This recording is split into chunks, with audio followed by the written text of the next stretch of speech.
Karlach, the Undying Barbarian. She is an absolute beast.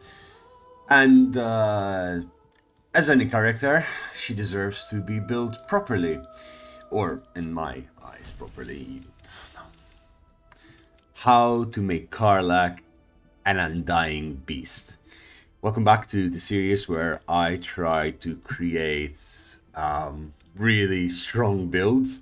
We'll get to the cool bits later on, the funky ones, but for now, I'm just trying to build something that can withstand damage, that can deal damage, that can solo an entire city on themselves, or at least attempt to. With Karlach, trying to keep it thematic, I went for a barbarian build, and a barbarian build that is as strong as I could. Now, sadly, my original idea was to get 2 levels monk, 8 levels in barbarian, and 2 levels in fighter to try and give her, I believe, an AC of 24, 25 if things go up. But sadly, the unarmored defense does not stack up with the both monk and barbarian one, so that will not work. Instead, I came up with this build. You have 170 HP on a very, very tough barbarian. She is very difficult to kill. She has Bear Heart, which basically gives you resistance to all damage except psychic damage, which essentially reduces damage by half. So you're doubling your HP in theory to 340. So you're gonna be very freaking tanky.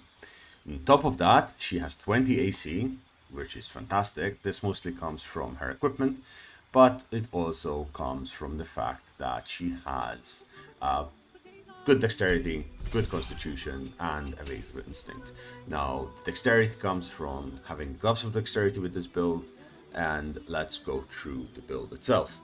The build, it needs 2 levels in fighter and 10 levels in barbarian. The reason I put 2 levels in fighter is for level 1 to get great weapon fighter, as I wanted to allow Karlach to still wield one weapon and deal a decent amount of damage with it, as well as take damage.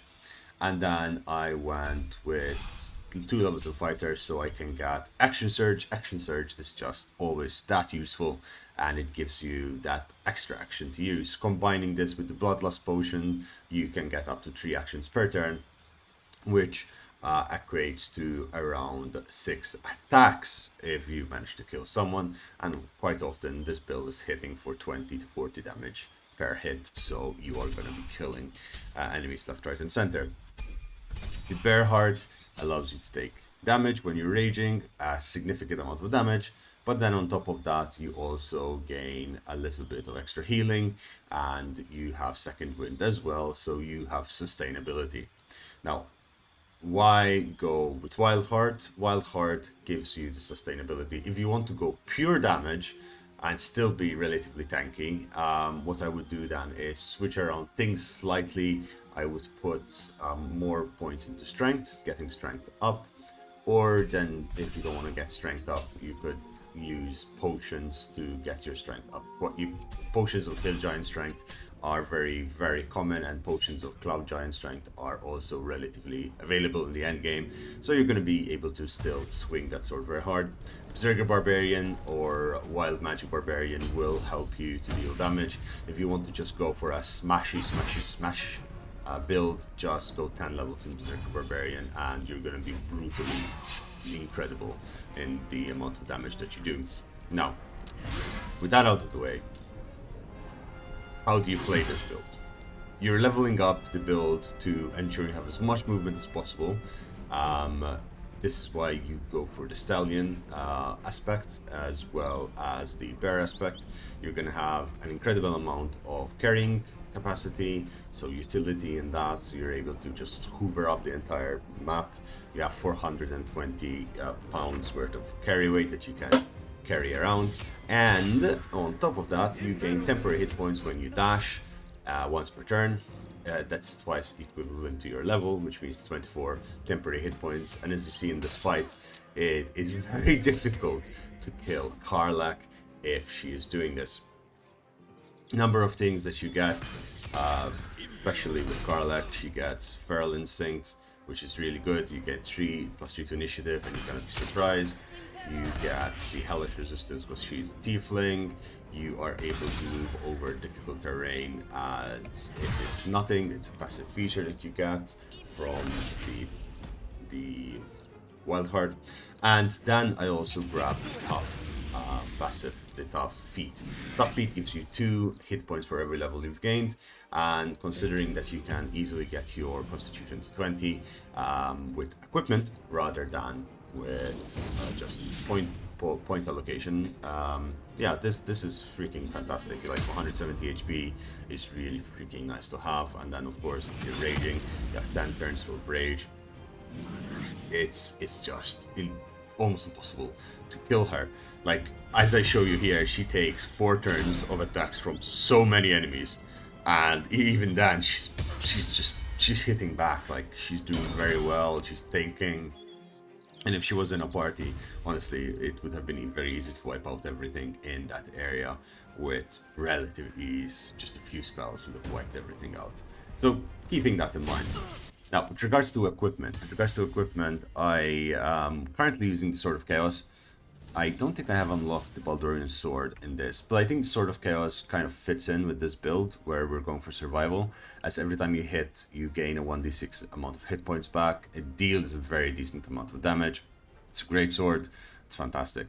So it's going to do great. With regards to ranged, I don't generally use ranged, but this one is quite good. Herald. And it does just what it says on the tin. Bone spike boots, I believe, they are a must for any barbarian. That brutal leap is freaking amazing. It gives you longer jump distance, and it increases your armor class as long as you're not wearing armor holding a shield. Gloves of dexterity, since my dump stat was dexterity, that helps to fix that, and dexterity gives you more AC, so that's a must. Enraging Heart Garb, this gives you plus 2 constitution, and while raging you gain 2 turns of wrath. I think there are better equipment than this. I mostly use this for the constitution, but it does work really well. There is other stuff that you could wear, but if you wear it, her armor is not as high. Her AC is not as good. So keep that in mind. And constitution is just really nice to have. She doesn't need armor in general, so that's just an additional thing. You gain 7 temporary hit points after casting spell while in melee. This is actually relatively good for her because she has Branding Smite. She has where is it? Searing Smite. So those count as spells, and that gives you just that extra little bit of survivability. And then Bone Spike Helmet, which is the Bone Spike Boots equivalent. You gain, when you rage, hostile creatures must succeed a wisdom saving throw or take 2d4 psychic damage, plus you get an intimidation bonus and menacing attack. So this is an exceptionally good piece of equipment for barbarians. Then I get Amulet of Misty Step, which is ridiculously powerful. If you want to get around the battlefield, go aid some allies. Now, if you want to add a little bit of extra flavor and use your illicit powers, I would recommend getting a Luck of the Fire Realms. It's an incredibly good buff. It allows you to essentially make sure that your first attack is a critical hit, and with the brutal critical, that is absolutely insane. It just does so much freaking damage. So yeah, that's something that I would highly recommend, even though I tend not to use the tadpoles at all. But yeah, Luck of the Fire Realms, incredibly strong, powerful ability. And yeah, you gain a bit of tadpoles in your head, but hey, it's alright. It's all in the name of proficiency. You end up hitting like a truck and taking damage like a champ. And of course, above all else, you are Karlach, the bitch queen of Avernus that's gonna kill Zariel and do all this amazing shit. And yeah, she is freaking awesome. Hope you enjoyed this build. Karlach is the best. Maybe second best after Astarion. But yeah, we love them. Yep. Subscribe, bye.